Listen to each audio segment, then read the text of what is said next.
नगरपंचायत नगरपालिकांच्या निवडणुकांमध्ये मोठ्या प्रमाणावर निवडणूक आयोगाचा, शासनाचा, प्रशासनाचा, कायदा सुव्यवस्थेचा गोंधळ आढळून आलेला आहे।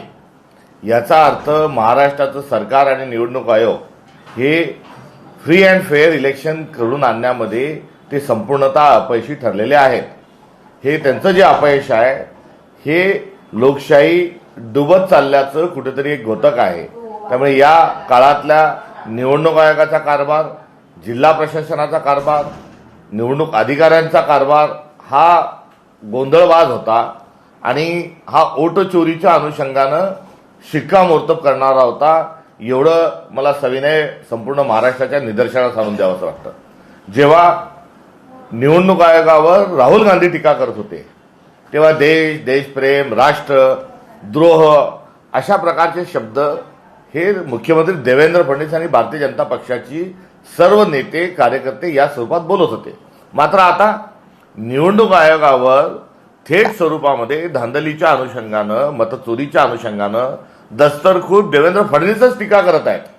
हे राहुल गांधी बोलत असताना एक नाही आणि आता तुम्हाला उपरती सुचल्यानंतर दुसरा नाही, असं कसं चालेल फडणवीस साहेब? याचा अर्थ राहुल गांधी जे म्हणतात त्यालाच आपण अनुमोदन देत आहात, हा त्यातला स्पष्ट अर्थ आहे। त्यामुळे ओट चोरीच्या अनुषंगानं आपण आता सहमत झाल्यावर आपण काय दिवे लावणार हा एक प्रश्न लोकशाहीला आणि महाराष्ट्राला पडलेला आहे। त्यामुळे ताबडतोबीनं या सर्व गोष्टींच्या अनुषंगानं आपण काय काय सुधार करणार या संदर्भातला अहवाल हा आपण प्रकाशित करावा। निवडणूक आयोगाला देखील तशा प्रकारचं आपण पत्र हे लिहावं, ही असणारी आमची आपल्याकडूनची मागणी आहे। या सोबतच जे अनेक गंभीर प्रकार झाले याची सर्वदूर चर्चा आज रोजी सुरू आहे आणि महाराष्ट्राच्या एकंदरीत लोकशाहीचे लखतर जी आता वेशीवर आपल्या टांगल्या गेलेली आहे। या सर्वांमध्ये गोंदिया जिल्ह्यामध्ये सालेकसा नावाची एक नगरपंचायत आहे। या सालेकसा नगरपंचायतीचे मतदान झाल्यावर तिथल्या ज्या महिला रिटर्निंग ऑफिसर होत्या यांनी सर्व ईव्हीएमचे जे सील आहेत ते तोडलेले आहेत आणि सील तोडून त्या ठिकाणी त्यांनी बोगस मतदान करून घेण्याच्या अनुषंगानं त्या ठिकाणी मतदान केलेलं आहे आणि ही बाब निदर्शनास आल्यानंतर त्या ठिकाणी 2-3 हजार नागरिक त्या ठिकाणी गेले आणि त्यांनी जाब विचारला। तेव्हा जाब विचारला असताना ईव्हीएमच्या बॅटऱ्या बंद आम्ही करायला गेलो असं हास्यास्पद उत्तर त्या निवडणूक अधिकाऱ्यांनी त्या ठिकाणी दिलंय। त्यामुळे गोंदिया जिल्ह्यातल्या सालेकसा या ठिकाणच्या रिटर्निंग ऑफिसरवर अद्यापपर्यंत सरकार कारवाई करत नाही। त्यांच्या ही गडबड धांदली लक्षात आली आहे आणि आता अब्रू वाचवण्याकरता त्यांनी जे निवडणूक अधिकारी आहे त्यांची अदलाबदली केली। निवडणूक अधिकाऱ्यांना तिथून काढलंय, दुसरा निवडणूक अधिकारी दिलाय। मात्र मूळ प्रश्न संपलेला नाही। आपण ईव्हीएमचे सील तोडता, आपण ईव्हीएम मध्ये मतदान झाल्यानंतर मतदान त्यामध्ये आपण करून घेता, या संदर्भामध्ये निवडणूक आयोग नेमकी कोणती भूमिका घेणार आहे? का शासनाच्या इशाऱ्यावर निवडणूक आयोग या ठिकाणी देखील पडदा टाकणार आहे का? हा एक फार मोठा गंभीर प्रश्न निर्माण झालाय। कुठे बोगस मतदान करताना पकडला गेलं, कुठे गुप्त मतदानाच्या अनुषंगानं ते पार पडत नसल्याचं बघितलं गेलं। मात्र इथे तर थेट ईव्हीएम जे आहे त्या ईव्हीएमचं सील तोडून मतदान केल्याचा प्रकार हा पुढे आलेला आहे। एवढंच नाही तर काल सालेकसा या ठिकाणच्या सर्व नागरिकांनी पोलीस स्टेशनमध्ये जाऊन या संदर्भामध्ये तक्रार देखील दाखल केलेली आहे। पोलीस तक्रार दाखल करायला सुरुवातीला तयार नव्हते, मात्र त्यांनी तक्रार दाखल केलेली आहे, अजून गुन्हे दाखल केलेले नाहीत। ही बाब अत्यंत गंभीर आहे आणि मुख्यमंत्री देवेंद्र फडणवीसांच्या मतदारसंघाच्या बाजूच्या जिल्ह्यातली आहे। या ठिकाणी भारतीय जनता पक्ष लोकशाहीचं वस्त्रहरण सुरू असताना नेमकं काय करणार आहे हे काय खुला प्रश्न या ठिकाणी आपल्या सर्वांच्या माध्यमातून आम्हाला विचारावासा वाटतो।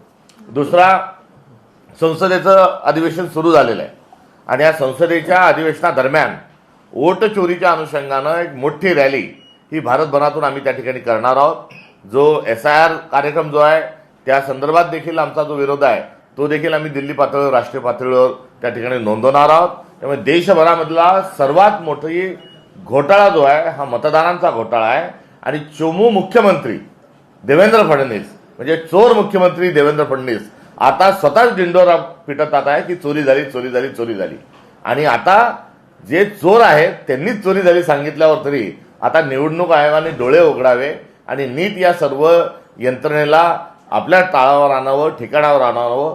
टी.एन. शेषन साहेबांचा जो कार्यकाळ होता त्यापेक्षा अधिक कडक आपण वागणार आहात का, हे आता लक्ष संपूर्ण लोकशाहीचं, महाराष्ट्राचं आणि भारताचं निवडणूक आयोगाकडे लागलेलं आहे.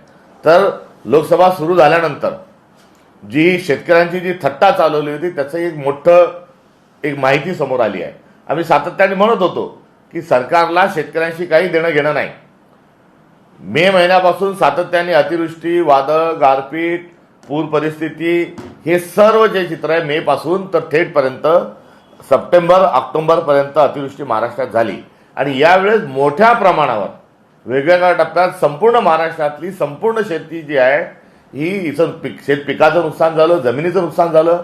आणि या आधारावर केंद्राकडून मदत मागण्याच्या अनुषंगानं सरकार काहीही करत नाही. सरकारला शेतकऱ्यांच्या तोंडाला पानं पुसायची आहेत, वटाण्याच्या अक्षरा लावायच्या आहेत. हा आमचा जो आरोप होता याला आता दस्तूरखुद केंद्रीय कृषी मंत्र्यांनी दुजारा देत असताना महाराष्ट्राने असा प्रस्ताव पाठवला नाही, सांगितलंय. या पार्श्वभूमीवर आम्ही या सरकारला बेशरम जे म्हणत होतो ते किती खरं होतं हे लक्षात येत आहे. आणि देवेंद्र फडणवीस आव ताव देऊन खूप सांगतात सगळ्या गोष्टी. मात्र देवेंद्र फडणवीस आपण खोटारडे आहात, कारण केंद्राकडून आपण कुठलीही मदत ही मागितलेली नाही. आपण आपल्या कर्तव्यामध्ये चुकत आहात. आपण शेतकऱ्यांना दिलासा देण्याच्या अनुषंगानं केंद्राकडून निधी आणण्यामध्ये कमी पडलेल्या आहेत. या दरम्यान आपण दोनदा दिल्लीला गेले, हात हलवत गेले, हात हलवत आले. ते शेतकऱ्यांसाठी गेले नव्हता. आपण आपल्या हितसंबंधांच्या अनुषंगानं कुठेतरी संरक्षणाकरता, बिल्डर लॉबीच्या संरक्षणाकरता, उद्योगपती मित्रांच्या संरक्षणाकरता त्या ठिकाणी कौल मागण्याकरता गेले होते. हा बेशरम सरकारचा अत्यंत घृणास्पद अशा स्वरूपाचं त्यांचं एक कृत्य आहे आणि ते असंवेदनशील आहे. त्यांना कोणा शेतकऱ्याच्या समस्याशी काहीच देणं घेणं नाही हे या निमित्तानं सिद्ध होत आहे. जे पॅकेज जे होतं काही 33 कोटी 1000 कोटी वगैरे वगैरे जे सांगितलं तेही कुठे त्याचं वितरण झालंय हेही समजत नाही. आणि अधिवेशनाच्या तोंडावर आता या सर्व गोष्टींच्या अनुषंगानं विरोधक जेव्हा प्रश्न विचारतील तेव्हा आपण थातूरमातूर म्हणजे अर्थात दिशाभूल करणारे उत्तर देऊ नका, नाहीतर पुन्हा पुढे काही दंगली घडवाल, पुन्हा काहीतरी वेगवेगळे आपण आरोप प्रत्यारोप कराल आणि त्यातून उसातून जाताना पाचट अंगाला लागून न देण्याचा आपला जो एकंदरीत कार्यपद्धती आहे त्या अनुषंगानं आपण वागू नका. या सर्व एकंदरीत सगळ्या प्रकरणाचं आपण कुठेतरी आता त्या संदर्भामध्ये महाराष्ट्राची माफी मागितली पाहिजे ही आमची काँग्रेस पक्षाची आपल्याकडून अपेक्षा आणि मागणी आहे. रॅलीबद्दल जरा सांगा. रॅली निघणार म्हटलं तुम्ही, अर्धवट माहिती दिली. राष्ट्रीय स्तरावर येणाऱ्या 14 डिसेंबर रोजी दिल्लीला रॅली, वोट चोरीच्या अनुषंगानं रॅली होत आहे आणि मतचोरीचा आणि SRAचा एकूण जो मुद्दा आहे त्या अनुषंगानं आम्ही त्या ठिकाणी निदर्शनं दिल्ली स्तरावर अखिल भारतीय काँग्रेस कमिटी करणार आहे. पुणे जमीन प्रकरणी शीतल तेजवानी यांना काल अटक झाली. दिग्विजय पाटील यांची चौकशी सुरू आहे. मात्र या संपूर्ण प्रकरणामध्ये या कंपनीचे 99% भागीदार असलेले पार्थ पवार यांच्यावरती कारवाई होत नाहीये आणि ते कुठेही त्यांना बोलवताना दिसत नाहीये. सध्या ते बाहेर गावी गेले. काय सांगाल त्या संदर्भात? यामध्ये पार्थ पवार यांच्यावर कोणतीही कारवाई सरकारला करायची नाही. या घटनेचे करते करविता जो काही आहे ते पवार परिवार आहेत. थेट दस्तूरखुद उपमुख्यमंत्री जे आहेत या घटनेला जबाबदार आहेत. त्यामुळे त्यांना एव्हानाच मंत्रिमंडळातून बरतर्फ करायला पाहिजे होतं. जे गुन्हे खरेदी करणाऱ्यावर दाखल झाले त्याऐवजी जी कंपनीमध्ये ज्यांची भागीदारी आणि ज्यांनी तशा प्रकारची त्यांना अधिकार दिलं होतं, मुक्त्यारपत्र दिलं होतं, त्यांच्या मूळ त्या कंपनीच्या मालकावर गुन्हे दाखल व्हायला पाहिजे ते. मात्र ते झाले नाहीत आणि ते या सरकारला करण्यात स्वारस्य नाही. बळीचे बकरे शोधल्या जात आहेत. अधिकारी बळीचे बकरे आहेत. अजून त्या कंपनीतले काही कर्मचारी जे असतील ते बळीचे बकरे आहेत आणि या पद्धतीनेच त्यांना कारभार करायचा आहे. राहिला पार्थ पवारांवर कारवाई होणार का, तर ती करायची सरकारला नाही. आणि जास्तीत जर दबाव हा कुठे आला, त्यांच्याच पक्षातून आला, माध्यमातून आला, विरोधकांकडून आला, तर बहिरींवरून ते काही वापस येणार नाहीत. तुषार भोसले यांनी एक ट्विट केलेलं आहे, हिंदूंच्या विरोधात कायम पंजानं अपमान केला म्हणून पंजाची ही अवस्था झाली असं म्हणून तुमच्यावर एक आक्षेप घेतला आहे तुम्ही. आक्षेप घेणाऱ्याला या ठिकाणी मला सविनय सांगायचं आहे की भारताच्या संविधानामध्ये जी समता, बंधुता, सामाजिक न्यायाची जी एकंदरीत जी आध्यात्मिक परंपरा होती तीच त्या ठिकाणी ही आलेली आहे. त्यामुळे प्रत्येक जो धर्माच्या अनुषंगानं जो संदेश आहे, आशय आहे समतेचा, तोच काँग्रेस पक्षाच्या अंतर्गत आहे. आणि काँग्रेस पक्ष संविधानाला शिरसावंत मानत असताना थेट तथागत गौतम बुद्ध, महावीर, वारकरी संप्रदाय, शिवशाहू फुले आंबेडकर, गाडगे महाराज, तुकडोजी महाराज, बसवेश्वर, चक्रधर स्वामी, संत कबीर या सर्वांचं तत्वज्ञान हे काँग्रेसच्या विचारसरणीमध्ये आहे. सर्वांना सोबत घेऊन जाण्याचा विचार मुळात हा काँग्रेसच्या अनुषंगाने आहे. सर्व जाती, सर्व धर्म, एवढंच नव्हे तर स्त्री पुरुष समानतेच्या अनुषंगानं काँग्रेस विचार करणारा हा पक्ष आहे. त्यामुळे जे समतावादी जे चिन्ह आहेत त्या समतावादी चिन्हामध्येच काँग्रेसचा पंजा आहे, हा माझ्या म्हणण्याचा आशय होता आणि तो अत्यंत सत्य आहे. तर दुसऱ्या बाजूला स्पृश्य अस्पृश्यता पाळणारे, स्त्री पुरुष समानता नाकारणारे, चतुर्वर्णावर विश्वास असणारे आणि काही मुठभर लोकांच्याच हातात व्यवस्था असली पाहिजे अशा प्रकारचा अहंकार असणारा पक्ष जो आहे तो भारतीय जनता पक्ष आहे. आणि तो केंद्रित आणि या प्रतिगामीचं निशाणी ही कमळ आहे, याचा मी पुनरुच्चार या निमित्ताने करतोय. दिग्विजय सिंग यांनी उद्धव ठाकरे यांची भेट घेतलेली आहे मातोश्रीवर जाऊन, काय तुमच्यापर्यंत माहिती आहे? दिग्विजय सिंगजी भारतातले एक नेते आहेत, अनेक दिवस मुख्यमंत्री मध्य प्रदेशचे राहिलेले आहेत आणि सर्वांशी त्यांचे देशभरातल्या लोकांशी सलोख्याचे संबंध आहे आणि त्या अनुषंगाने त्यांनी ही भेट घेतली आहे. महायुती सरकारला 1 वर्ष पूर्ण होत आहे. तुम्ही गेल्या 1 वर्षातला संपूर्ण आढावा कसा घेतला सरकार, राज्य सरकार? त्यांचं 1 वर्षातलं योगदान म्हणजे खोक्या, आका, कोयता गँग अशा स्वरूपाचे शब्द त्यांनी या महाराष्ट्राला दिलेत. तर दुसऱ्या बाजूला मुंबई ही अडाणीच्या घशात त्यांनी टाकलेली आहे. शक्तीपीठ महापीठ सारखा एक जो मार्ग आहे, एक रस्ता आहे, तो सेंट्रल इंडियातून तर समुद्रापर्यंत भारताला लुटण्याकरता हा त्यांनी तयार करण्याच्या अनुषंगानं घोषणा ही केलेली आहे. शेतकऱ्यांना पुरतं त्यांनी फसवलेलं आहे. जमिनी विकल्याचं, सरकारच्या जमिनी फुकट घशात घालण्याचं आणि इतर जमिनी ज्या संस्थांच्या NGOच्या त्या विकण्याचा घाट हा त्यांनी घातलेला आहे. आणि 1 वर्षापूर्वी सत्तेत येत असताना लाडक्या बहिणीला 1,500 ते 2,100 करू ते त्यांनी सांगितलेलं नाही. त्यांनी शेतकऱ्याची कर्जमाफी करू असं सांगितलंय, ते त्यांनी सांगितलेलं नाही.